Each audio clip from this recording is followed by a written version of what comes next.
Solo levelling के बिल्कुल episode पर आप सभी का स्वागत है। तो आज हम लोग बात करने वाले हैं solo leveling season 2 episode number 13 के बारे में। तो एपिसोड की शुरुआत में हमें डेमन कैसल में ले जाया जाता है, जहां पर आखिर में जाकर वो नोबेल वाला डेमन बचा हुआ था। वो नोबेल वाला डेमन अपने तलवार से जिन्हों के वाइटल पॉइंट को टारगेट कर रही थी, लेकिन जिन्हों इन सब हमलों को बहुत ही आसानी से डॉज कर रहा था। अभी तक के बैटल के दौरान यहाँ पर जिन्हों ने डेमन्स के 6 कैटेगरीज को देखे। सबसे पहले आता है लो रैंकिंग के डेमन्स, जिनका रैंक डी रैंक के आसपास होगा। दूसरा होता है मिड रैंकिंग डेमन्स, जिनका रैंक होता है सी रैंक। इसके बाद आता है हाई रैंकिंग डेमन्स, जिनका रैंक होता है बी रैंक के आसपास। हाई रैंकिंग के बाद आता है टॉप रैंकिंग डेमन्स, जिनका रैंक होता है ए रैंक के आसपास। इसके बाद आता है डेमन लॉर्ड्स और डेमन नाइट्स, जिनका रैंक यहाँ पर ए प्लस होता है। और आखिर में जाकर आता है डेमन नोबल्स या फिर फ्लोर बॉस, और उनका भी रैंक यहाँ पर एस रैंक के आसपास ही होता है। वो नोबल नाइट एक बार फिर से जिन्हों को अपने तलवार से हमला करने के लिए आती है, लेकिन जिन्हों अपना डैगर निकालता है और उसके तलवार को 2 हिस्सों में काट देता है। और इसके बाद उसके सर को पकड़ के जैसे उसे चाकू मारने जा ही रहा था, तभी वो नोबल नाइट कहती है, मैं सरेंडर करती हूँ, प्लीज मुझे छोड़ दीजिए। इस डेमन को बोलते हुए देखकर जिन्हों काफी ज्यादा हैरान हो जाता है। जिन्हों अपने मन में कहता है, आजकल मैं ऐसे काफी सारे मॉन्स्टर से मिल रहा हूँ जो इंसानी भाषा कह सकते हैं। लेकिन जिन्हों को उस डेमन नोबल का आवाज सुनकर रियलाइज होता है कि असल में वो डेमन नोबल एक लड़की है। जिन्हों उसके हेलमेट को उतारता है और हमें देखने मिलता है ये सच में एक लड़की थी। वो लड़की अपने हाथ ऊपर करके कहती है, मुझे माफ कर दीजिए, मैं जानती हूँ कि इसमें हमारी गलती है, लेकिन प्लीज मुझे छोड़ दीजिए। जिन्हों इसकी बात कहता है, तुमने हमारे ऊपर पहले हमला किया था और तुम यहाँ पर हमसे माफी मांग रही हो। वो लड़की इसके बाद कहती है, हमें जानती हूँ कि हमने एक बहुत बड़ी गलती कर दी है, लेकिन इस जगह का रक्षा करना हमारा काम है। हम लोग किसी एरे गेरे को तो यहाँ पर नहीं आने दे सकते ना। जिन्हों यहाँ पर कहता है, मैंने तुम्हारे बहुत सारे साथियों को मारा, क्या इसके बावजूद भी तुम जीना चाहती हो? वो लड़की इसके बाद कहती है, इसमें चिंता करने की कोई जरूरत नहीं है। एक नाइट का काम होता है उनके मास्टर का रक्षा करना, तो जब तक मैं ठीक हूँ तब तक सब कुछ ठीक है। वो लड़की यहाँ पर क्योंकि बहुत हद तक इंसान की तरह दिख रही थी, जिन्हों भी यहाँ पर उसे मारना नहीं चाहता था, लेकिन जिन्हों का नजर जैसे हटता है, वो लड़की यहाँ पर पीछे से जिन्हों को स्टैप करने की कोशिश करती है। लेकिन वो लड़की जैसे जिन्हों को स्टैप करने की कोशिश करती है, तभी टक से यहाँ पर अपना हाईमैन ऑफ प्रोटेक्शन इस्तेमाल करता है। जिन्हों यहाँ पर पीछे मुड़कर कहता है, तुम मेरे पीठ पीछे क्या करने की कोशिश कर रही थी? वो लड़की तुरंत यहाँ पर नीचे झुक जाती है और जिन्हों को कहती है, प्लीज मुझे माफ कर दीजिए, आप जो कहेंगे मैं वो करने के लिए तैयार हूँ। जिन्हों इसके बाद कहता है, मुझे एक एंट्री परमिट चाहिए। टक से यहाँ पर अपना लेविटेशन हमला इस्तेमाल करता है, जिसके बाद वो डेमन लड़की हवा में उड़ने लगती है। वो लड़की इसकी बात कहती है, हमारे पास एक परमिट मौजूद है, अगर आप मुझे वहाँ पर जाने की परमिशन दें तो मैं आपको दे सकती हूँ। किसी डेमन के पास यहाँ पर परमिट है? ये सुनकर जिन्हों काफी ज्यादा हैरान हो जाता है। जिन्हों को फाइनली समझ आता है कि उसे परमिट क्यों नहीं मिल रहा था। वो लड़की इसके बाद कहती है, मैं बाकी फ्लोर्स के परमिट कहाँ पर है वो भी जानती हूँ, आप चाहे तो मैं आपको गाइड कर सकती हूँ। जिन्हों को ये ऑफर पसंद तो आता है, लेकिन जिन्हों सोचने लगता है कि उसके ऊपर भरोसा कर सकता है या फिर नहीं। जिन्हों उस लड़की के बिल्कुल पास जाता है, वो लड़की यहाँ पर ब्लश करने लगती है, लेकिन जिन्हों उसके पास जाकर सिर्फ एक ही सवाल करता है, क्या मैं तुम्हारे ऊपर भरोसा कर सकता हूँ? जिन्हों यहाँ पर अपना ब्लड लस्ट इस्तेमाल करता है और जिन्हों का ऑरा सेंस करके उस लड़की के पसीने छूट जाते हैं। वो लड़की इसके बाद कहती है, मैं प्रॉमिस करती हूँ आपने जैसा कहा वैसे ही होगा। जिन्हों इसके बाद कहता है, चलो ठीक है, अगर मुझे परमिट मिल जाता है तो मैं यहाँ से शांति से चला जाऊंगा, लेकिन उससे पहले मुझे एक चीज बताओ, आखिर तुम लोग हो कौन? इसके बाद हमें फिर से कोरिया के उसी आइलैंड पे ले जाया जाता है, जहाँ पर वो एंड टाइप का मॉन्स्टर देखा गया था। हम एक स्टोर के सामने वो ही एंड जैसा मॉन्स्टर देखने मिलता है। उसके सामने यहाँ पर एक इंसान खड़ा हुआ था और वो इंसान उस मॉन्स्टर को देखकर बहुत ही ज्यादा डर जाता है। और देखते देखते वो एंड मॉन्स्टर उस इंसान के साथ साथ आसपास जितने भी इंसान थे उन सबको यहाँ पर मौत के घाट उतार देता है और इसके बाद उड़ के वहां से चला जाता है। इसके बाद हमें फिर से डेमन कैसल में ले जाया जाता है। वो डेमन लड़की कहती है कि उसका नाम है एजिल और वो राडिरो क्लैन का सबसे बड़ी बेटी है। वो लड़की जैसे अपने क्लैन के बारे में और कुछ बताने जा ही रही थी, तभी जिन्हों कहता, मैं यहाँ पर तुम्हारे क्लैन के बारे में सुनने के लिए नहीं आया, मुझे एक चीज बताओ, क्या तुम लोग अपने दिमाग में कोई ऐसा आवाज सुनते हो जो तुम्हें इंसानों को मारने के लिए कहता है? वो लड़की ये सवाल सुनकर बहुत ही ज्यादा हैरान हो जाती है। इसके बाद थोड़ा सोचने के बाद वो लड़की कहती है कि उसके दिमाग में ऐसा आवाज जरूर से आता है, लेकिन वो इंसानों को मारने के लिए नहीं कहता, वो इस जगह का रक्षा करने के लिए कहता है। जो बाहर के डंजन के मॉन्स्टर्स है उनके दिमाग में जो आवाज आता है वो इंसानों को मारने के लिए होता है, लेकिन इस डेमन कैसल के अंदर जो मॉन्स्टर्स है उनके दिमाग में जो आवाज आता है वो आवाज इस जगह को रक्षा करने के लिए कहता है। जिन्हों ये सुनकर बहुत ही ज्यादा हैरान हो जाता है। इसके बाद जिन्हों पूछता है तुम्हारे दिमाग में ऐसे आवाज कब से आ रहे हैं? वो लड़की इसके बाद कहती है हम लोग यहाँ पर जब से उठे हैं तब से। जिन्हों ये सुनकर बहुत ही ज्यादा हैरान हो जाता है। जिन्हों को उसके कहने का मतलब समझ नहीं आता। जिन्हों पूछता है तुम यहाँ पर उठे इसका मतलब क्या है? इससे पहले तुम लोग कहाँ पर थे? वो लड़की कहते कि यहाँ पर आने से पहले वो सभी डेमन रेल्म में थे। जिन्हों यहाँ पर पूछता है कि वो लोग डेमन रेल्म को छोड़ के यहाँ पर क्या कर रहे हैं? वो लड़की कहती कि अचानक से एक दिन वो सभी यहाँ पर आ गए। जिन्हों इसके बाद पूछता है यहाँ पर आने से पहले तुम लोग क्या कर रहे थे?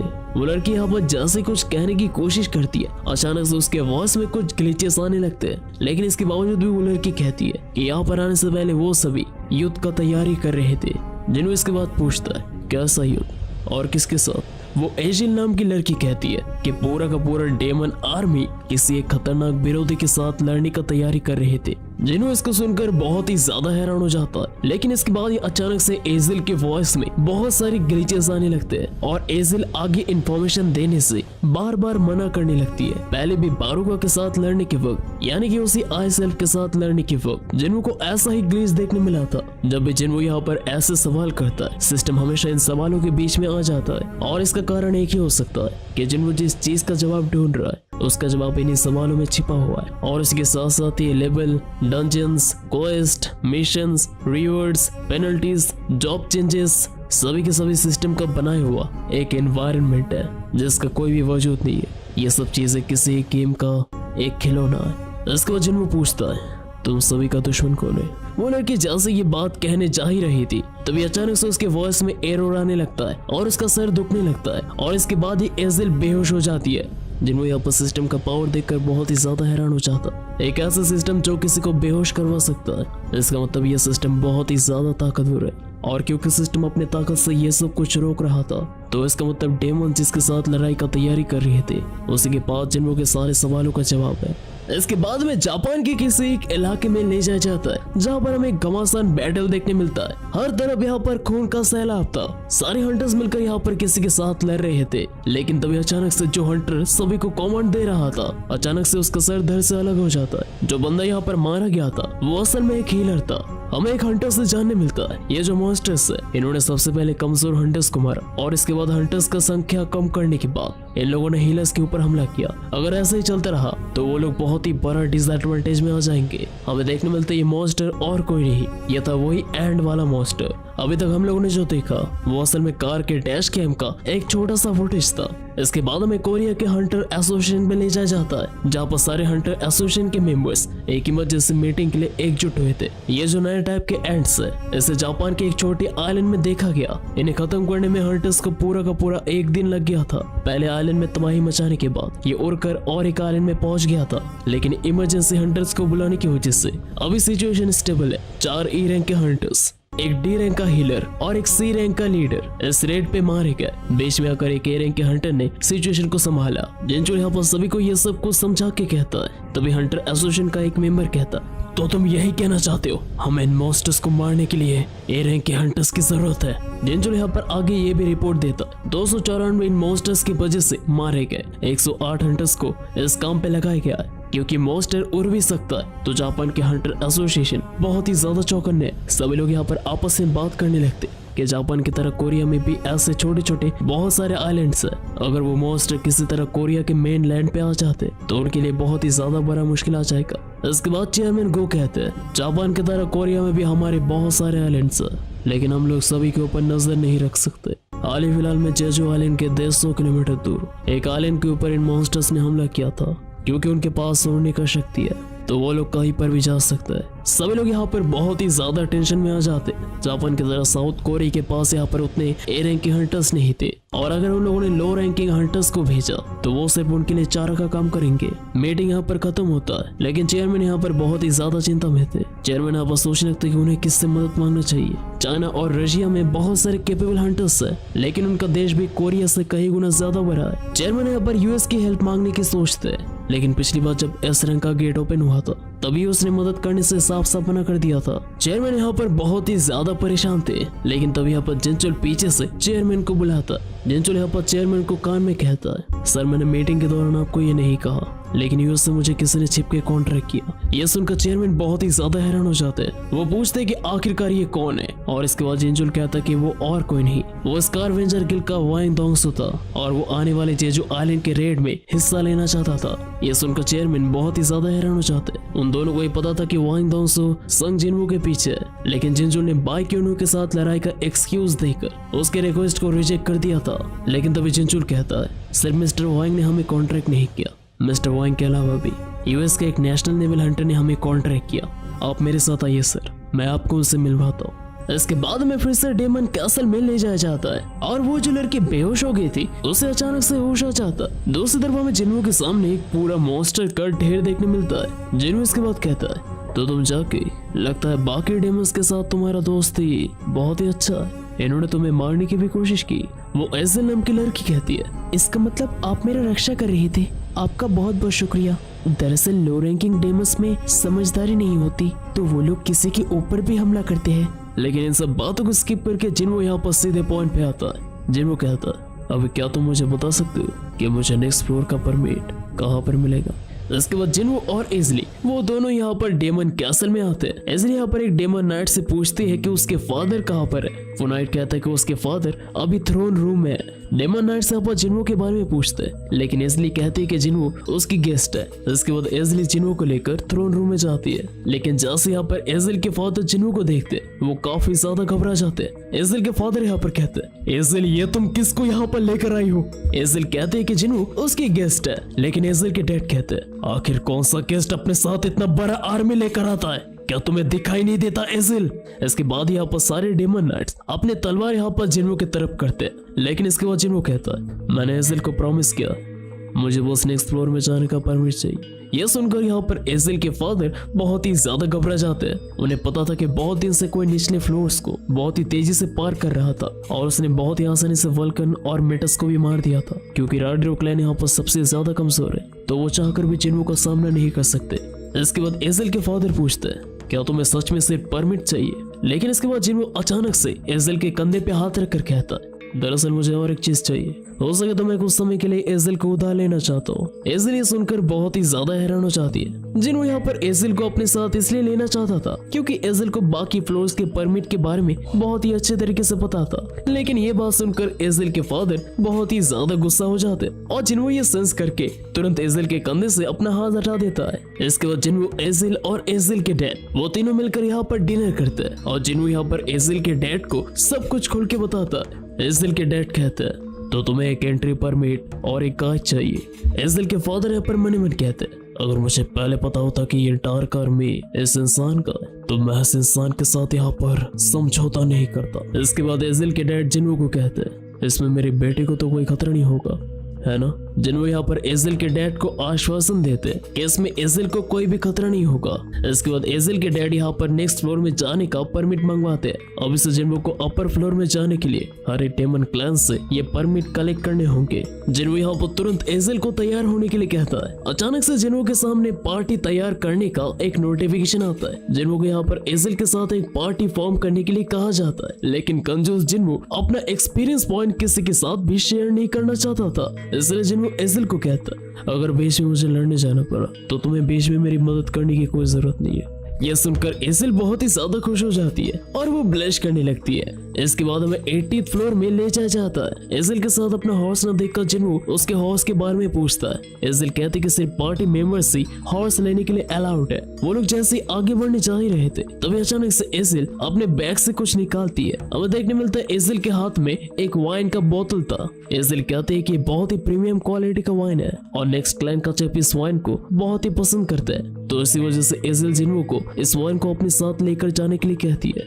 एज़ल कहती है कि इस वाइन के साथ कार्श क्लैन के साथ नेगोशिएट करने में बहुत ही आसानी होगा। जिन्वू यहाँ पर पूछता, क्या तुम लोगों का रिश्ता कार्श क्लैन के साथ अच्छा है? एज़ल कहते कि ऐसी कोई बात नहीं है, डेमन नोबल्स के बीच हमेशा पावर को लेकर डिस्प्यूट चलते रहता है, लेकिन उनमें से कार्श क्लैन सबसे रीजनेबल है। जिन्वू यहाँ पर एज़ल को यहाँ पर इंतजार करने के लिए कहता है और इसके बाद जिन्हो अपने शेडोज के साथ गार्श क्लैन की तरफ चला जाता है। इसके बाद हमें कोरिया के हंटर एसोसिएशन पे ले जाया जाता है। चेयरमैन यहाँ पर यूएस के नेशनल लेवल हंटर्स से मीटिंग कर रहे थे। वो नेशनल लेवल का हंटर कहता है, You are certainly very good at English, but I'm not sure if I am understanding you correctly.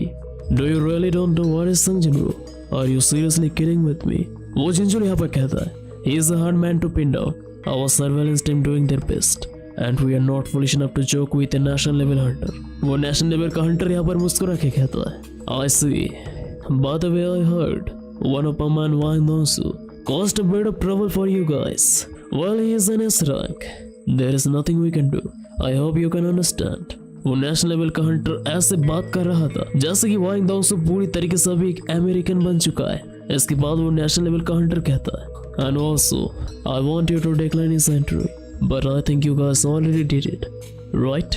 Chairman यहाँ पर हाँ कहते हैं। इसके बाद वो दोनों एक दूसरे से हाथ मिलाते हैं। वो नेशनल लेवल का हंटर आगे कहता है, Looks like there is nothing to talk about. I will call you in the future if I need anything. By the way, what's happening on Jeju Island? I would like to help, but you know I'm a very busy man. But if South Korea have the funds to hire me, then it will be a different story. Well, there is nothing we can do. इसके बाद वो national level का Hunter वहां से चला जाता है, लेकिन जाने से पहले वो इन सब बातों को एक सीक्रेट रखने के लिए कहता है। इसके बाद चेयरमैन कहता है, मिस्टर जिनचुल, वो मदद करने यहाँ पर आया है ये सोचकर क्या मैंने गलती कर दी?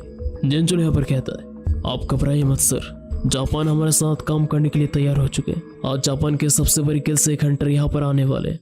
इसके बाद हमें फिर से डेमन कैसल में ले जाया जाता है। जिनको यहाँ पर लगातार 3000-4000 एक्सपीरियंस पॉइंट मिल रहे थे। उसी के साथ साथ यहाँ पर जिनको का लेवल 87 हो चुका था, लेकिन उसी के साथ साथ जिनको के एग्रिस और टैंक का लेवल मैक्स हो चुका था, और वो दोनों ही एक नए एवोल्यूशन के लिए बिल्कुल तैयार थे। जिनको यहाँ पर उन दोनों के एवोल्यूशन को एक्सेप्ट करता है, और इसके कुछ ही सेकंड बाद वो दोनों ही इवॉल्व हो जाते हैं, और एग्रिस यहाँ पर नाइट से एलिट रैंक में प्रमोट हो जाता है। दूसरी तरफ टैंक भी यहाँ पर एलिट से नाइट में प्रमोट हो जाता है। जिनको यहाँ पर उन दोनों के लिए नाम चुनने के लिए कहा जाता है, लेकिन जिनको उन दोनों का नाम पहला वाला ही रखता है। जिनको यहाँ पर एग्रिस का ऑरा सेंस करके बता सकता था कि एग्रिस अभी एस रैंक का एक हंटर बन चुका है, और दूसरी तरफ टैंक एक टॉप टायर ए रैंक का हंटर बन चुका था। इसके बाद एजिल जिन्वो को कहती है, वैसे जिन्वो सर, जिन्वो यहाँ पर एजिल को सर बुलाने से मना करता है, लेकिन इसके बाद भी एजिल कहती है, वैसे जिन्वो सर, क्या मैं जान सकती हूँ कि आपने अभी तक कितने क्लैंस को हराया? जिन्हों यहाँ पर कहता है कि वो लोग अभी क्योंकि 89th फ्लोर पे है, तो इसका मतलब जिन्होंने टोटल 9 क्लैंस का काम तमाम कर दिया था। ये सुनने के बाद एजिल कहती है कि 90th फ्लोर से जो डेमंस आने वाले हैं वो हाई रैंकिंग नोबल्स है, जो बाकी नोबल्स से कई गुना ज्यादा ताकतवर है। एजिल यहाँ पर कहती है, अगर आप मेरी क्लैन की तरह कोई रीजन देकर उनसे परमिट मांगे तो शायद वो लोग आपको परमिट दे दे। लेकिन इसके बाद जिन्वो कहता है, मुझे एक बात बताओ, अगर मैं तुम्हारे क्लैन से कमजोर होता तो क्या तुम मुझे अपना परमिट देते? यह सुनकर यहाँ पर एसिल बहुत ही ज्यादा हैरान हो जाती है। इसके बाद जिन्वो कहता है, और वैसे भी मैं तुम्हारे रेडिश क्लैन को नंबर 1 बनाना चाहता हूँ। एसिल यहाँ पर कहती है, लेकिन हमारा क्लैन का नाम राडिरो है। वैसे सर जिन्वो, क्या मैं जान सकता हूँ कि आप हमारी मदद क्यों कर रहे हैं? जिन्वो यहाँ पर कहता है, क्योंकि मैं काफी हद तक तुम्हें पसंद करने लगा हूँ। यह सुनकर एजिल बहुत ही ज्यादा शर्मा जाती है, लेकिन जिन्वो मनी मन कहता है कि एजिल बहुत हद तक उसे यूजिन की याद दिलाती है।